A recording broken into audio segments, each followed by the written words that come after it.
புதுச்சேரி, கேரளம், அசாமில் சட்டப்பேரவை தேர்தல் வாக்குப்பதிவு இன்று காலை 7 மணிக்கு தொடங்கி நடைபெற்று வருகிறது. அனைவரும் பெருமளவில் வாக்களித்து ஜனநாயக செயல்முறையை வலுப்படுத்துமாறு பிரதமர் நரேந்திர மோடி வேண்டுகோள் விடுத்துள்ளார். புதுச்சேரியில் உள்ள 30 தொகுதிகள், கேரளத்தில் உள்ள 140 தொகுதிகள், அசாமில் உள்ள 126 தொகுதிகள் என அனைத்து தொகுதிகளுக்கும் ஒரே கட்டமாக வாக்குப்பதிவு நடைபெறுகிறது. காலை 7 மணிக்கு தொடங்கியுள்ள வாக்குப்பதிவு மாலை 6 மணி வரை நடைபெறும். சுதந்திரமான, நியாயமான மற்றும் அமைதியான முறையில் வாக்குப்பதிவு நடைபெறுவதை உறுதி செய்ய தேர்தல் ஆணையம் விரிவான ஏற்பாடுகளை செய்துள்ளது.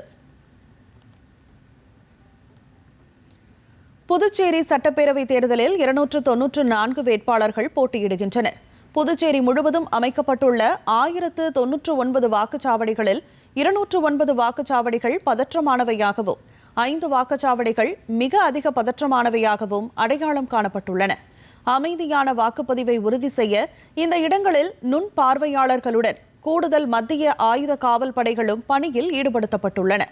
புதுச்சேரியின் கலாச்சாரம் மற்றும் பாரம்பரியத்தை பிரதிபலிக்கும் வகையிலான சிறப்பு கருப்பொருள் சார்ந்த வாக்குச்சாவடிகள் அமைக்கப்பட்டுள்ளன.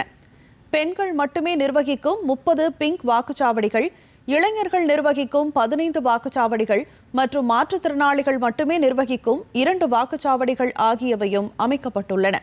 அனைத்து வாக்குச்சாவடிகளிலும் இணைய வழி நேரலை வசதி மற்றும் அடிப்படை வசதிகள் உறுதி செய்யப்பட்டுள்ளன. 2021 சட்டமன்ற தேர்தலில் பதிவான 82.2% வாக்குப்பதிவை விட இம்முறை வாக்குப்பதிவு 90% தாண்டும் என்று புதுச்சேரி தலைமை தேர்தல் அதிகாரி பி. ஜவஹர் நம்பிக்கை தெரிவித்துள்ளார்.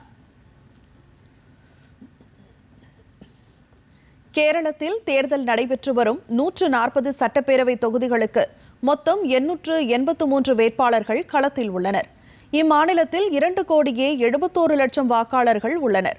மொத்தம் 30,495 வாக்குச்சாவடிகள் அமைக்கப்பட்டுள்ளன. இவற்றில் 2,040 வாக்குச்சாவடிகள் பதற்றமானவையாக அடையாளம் காணப்பட்டுள்ளன.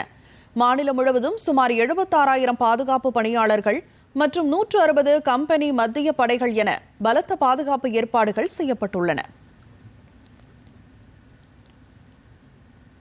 அசாமில் 126 சட்டமன்ற தொகுதிகளுக்கு 663 ஆண்கள் மற்றும் 59 பெண்கள் உட்பட மொத்தம் 722 வேட்பாளர்கள் போட்டியிடுகின்றனர். மாநிலம் முழுவதும் மொத்தம் 31,490 வாக்குச்சாவடிகள் அமைக்கப்பட்டுள்ளன. இவற்றில் 4,021 வாக்குச்சாவடிகள் முழுமையாக பெண்களாலேயே நிர்வகிக்கப்படுகின்றன. இதற்கிடையில் தமிழ்நாட்டில் ஒரே கட்டமாக நடைபெறும் தேர்தலுக்கும் மேற்கு வங்கத்தில் நடைபெறும் முதல் கட்ட வாக்கெடுப்பிற்கும் வேட்புமனுக்களை திரும்ப பெற இன்றே கடைசி நாளாகும். இன்று மாலை இறுதி வேட்பாளர் பட்டியல் வெளியிடப்பட உள்ளது. மேலும் மேற்கு வங்கத்தில் நடைபெறும் 2ஆம் கட்ட தேர்தலுக்கான வேட்புமனுக்களை தாக்கல் செய்வதற்கான கடைசி நாளும் இன்றேயாகும்.